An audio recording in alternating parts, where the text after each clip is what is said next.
Hi students, hello everyone, welcome again. And as you know, what we are doing now, we are discussing the 5 important questions from each and every chapter. So we already done for the light reflection and diffraction, and today we are going to discuss human eye and colorful world.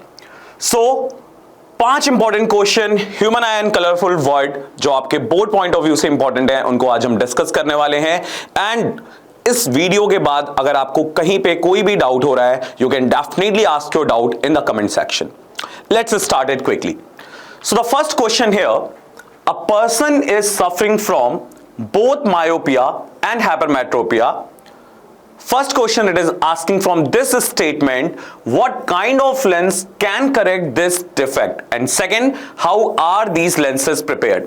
Okay, ये आपका पहला part है. ठीक है, ए question basically 2 parts हैं यहाँ पे इस क्वेश्चन के. सेकंड, ए का फर्स्ट सेकंड, देन बी एक न्यूमेरिकल दिख रहा है मुझे आई थिंक. चलिए पहले इन दोनों को डिस्कस करते हैं, फिर हम बात करेंगे आपके सेकंड वाले पार्ट की. So the very first thing it is asking, a person is suffering from both myopia and hypermetropia, तो वो किस तरीके के लेंसेज को यूज कर सकता है इस डिफेक्ट को करेक्ट करने के लिए. करेक्ट. तो I hope you all remember, myopia के लिए हम कॉनकेव लेंसेज का यूज करते हैं और हाइपरमेट्रोपिया के लिए हम कॉन्वेक्स लेंसेज का यूज करते हैं. So if the person is suffering from the both kind of defects, we can use the bifocal lens there. Right, जहां पे हम कॉनकेव और कॉन्वेक्स दोनों का यूटिलाइजेशन कर रहे हैं. Second question, it is asking you how are these lenses prepared. तो इस क्वेश्चन के आने की चांसेस थोड़ा सा कम है, but at the same time कुछ प्रीवियस ईयर के क्वेश्चन पेपर्स में ये क्वेश्चन पूछा गया है, तो डिस्कस कर लेते हैं. So bifocal lens consist of both convex lens and concave lenses. Definitely दोनों को मिला के बनाया जा रहा है. The convex lens used in a bifocal lens is used to correct hypermetropia, far sightedness, and concave lens is used to correct short sightedness which is myopia. ठीक है, तो आई होप आप सबको याद है शॉर्ट साइटेडनेस का मतलब है यहाँ पे the person is able to see the near object clearly but not the far objects clearly. Okay, so ये सेकंड नेम जो है myopia which is also known as short sightedness and hypermetropia which is known as far sightedness, that also you need to keep in your mind. Coming to the another part, B part, a person needs a lens of power plus 3 diopter, plus sign is there, okay, so don't miss it, for correcting his near vision, and 3 diopter minus 3 diopter for correcting his distant vision. Calculate the focal length of the lenses required to correct these defects. So if you remember, ये दोनों chapter का mix है, because power जो हमने पढ़ा था वो हमने पावर ऑफ लेंसेज का टॉपिक पढ़ा था लाइट चैप्टर में, which is the ending topic. Right, अब यहां पे मायोपिया और हाइपरमेट्रोपिया में भी उसका यूज हो रहा है to calculate the power of lens. We know that power of a lens is reciprocal of focal length and the standard unit for power it is dioptre. The power is given to you and you need to find out the focal length. So I think it is very simple. Power is equal to 1/f where focal length is in metre. Now let's try to solve this question. Very simple it is. First lens, the power is given plus 3 diopter, so it is 1/f, 1/3 meter plus 0.33 meter, and it should be convex lens. Why? Because focal length is positive. अगर focal length positive आ रही है, so that is going to be the convex lens. P2 minus 3 diopter, 1 divided by 3, but with a minus sign, so minus 0.33 is going to be a concave lens. Right? I hope it is clear to all of you. और बच्चों कहीं पे भी अगर छोटा सा भी कुछ डाउट हो रहा है, कोई भी कंफ्यूज हो रहा है आप किसी चीज के साथ, आप डाउट सेक्शन में कमेंट बॉक्स में मुझसे पूछ सकते हैं.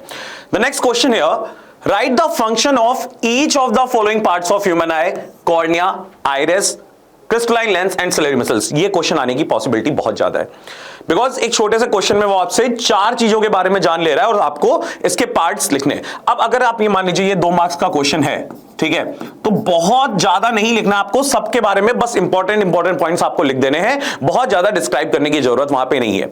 सो ये मैंने आपसे डिस्कस किया था, जहां पे मैंने आपको एक छोटे से वीडियो में बताया था कि सीबीएसई ने अपनी मार्किंग स्कीम लॉन्च कर दी है. तो आपको बहुत ज्यादा भी नहीं लिखना है, बहुत कम भी नहीं लिखना है, according to the given marks आपको अपना आंसर लिखना है. ठीक है, चलिए. So cornea, it focuses the light rays, permits the light to enter the eye. Iris controls the amount of light entering the eye and the size of pupil.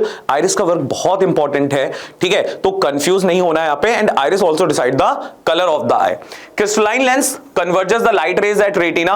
जो lens होता है हमारा वो रेस को कन्वर्ज कराता है retina पे, जिसकी वजह से इमेज फॉर्म होती है. सिलेरी मसल्स का वर्क क्या होता है? अगर आपको प्रेस बायोपिया याद हो तो वहां पे सिलेरी मसल्स की इंपॉर्टेंस होती है, क्योंकि अगर सिलेरी मसल्स वीक हो जाती हैं तो लेंस को रिलैक्स और कॉन्ट्रैक्ट करने की जो एबिलिटी होती है वो कम हो जाती है, right? So adjust focal length of eye lens by contraction and relaxation so that sharp image can be obtained on the retina, which helps in the power of accommodation. Power of accommodation क्या होता है? The ability of human eye to focus on a nearby as well as the distant object.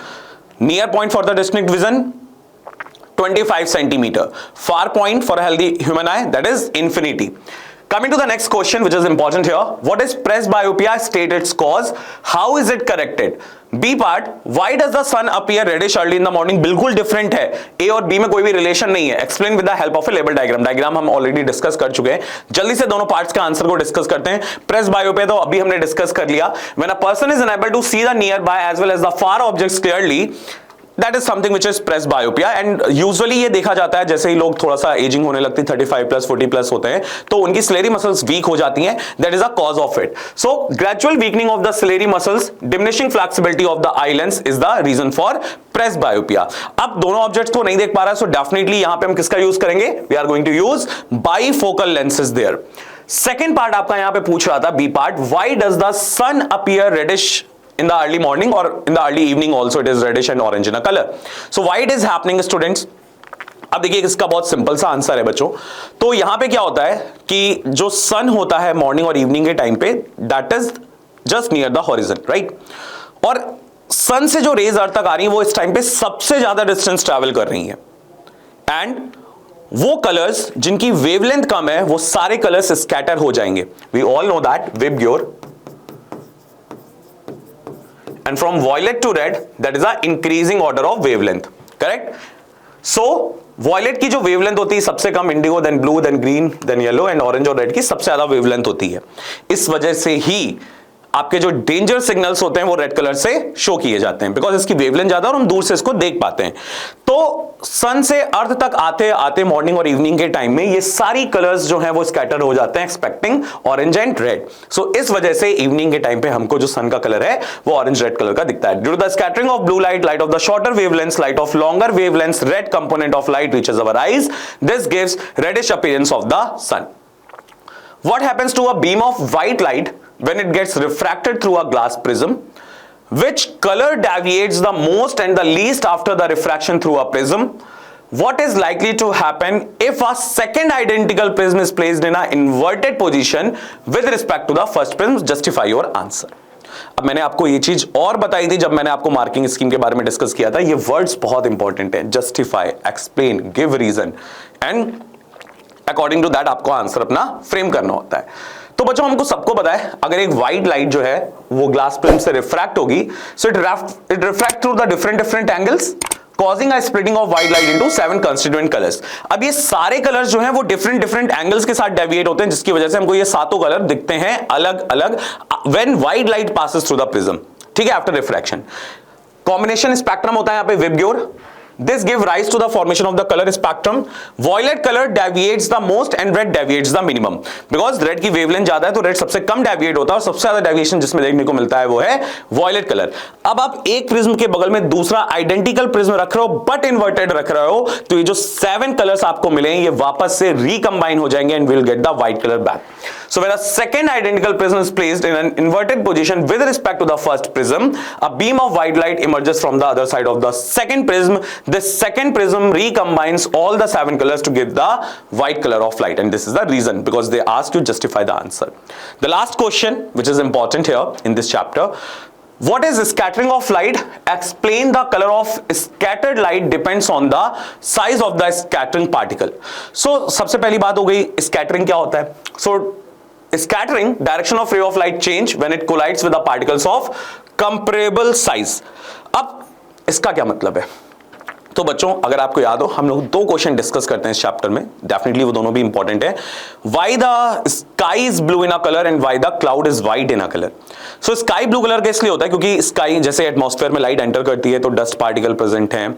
ये जो dust particle होते हैं इनका size comparatively कम होता है, तो ये जो पार्टिकल्स हैं ये सिर्फ शॉर्टर वेवलेंथ को ही स्कैटर कर पाते हैं जैसे कि ब्लू, और इस वजह से स्काई का कलर ब्लू दिखता है. क्लाउड व्हाइट कलर के क्यों है? क्लाउड में प्रेजेंट होते हैं वाटर मॉलिक्यूल्स. जो वाटर मॉलिक्यूल्स हैं उनका साइज बड़ा होता है और ये सारे कलर्स को इक्वली स्कैटर्ड करते हैं जिसकी वजह से क्लाउड हमको व्हाइट कलर का दिखता है. ठीक है, अब यहां पे पूछा था, अब वही चीज आगे मैंने ऑलरेडी आपको एक्सप्लेन कर दिया, जो फाइन पार्टिकल होते हैं they scatter the shorter wavelengths like the blue light, particles of larger size scatter the longer wavelengths like red light, if particle size is large enough scattered light may appear white, जैसे कि मैंने आपको rain drop का example दिया। ठीक है, तो बच्चों ये 5 इंपॉर्टेंट क्वेश्चन थे आपके human eye and colourful world के। इसके बाद आपके लिए आएगा electricity topic and in the end magnetic effects of electric current. इन 5 क्वेश्चन से रिलेटेड कोई डाउट है? इसके अलावा भी अगर आपको कोई डाउट है in the chapter human eye and the colourful world, definitely you can ask it in the comment box and stay tuned with us. We are coming with some more interesting videos, some more interesting information for your board examination and all the best for your board exams everyone. बहुत ही पास हैं exams, बहुत अच्छे से तैयारी करनी है और जितने बच्चे यहाँ हमारे साथ रेगुलर बेसिस पे जुड़े हुए हैं, डेफिनेटली एक भी सिंगल क्वेश्चन नहीं होने वाला है जो आपके एग्जाम में आए और आपने यहाँ पे पढ़ा ना हो। I am making it sure. Okay, thanks all for joining. That's all for today.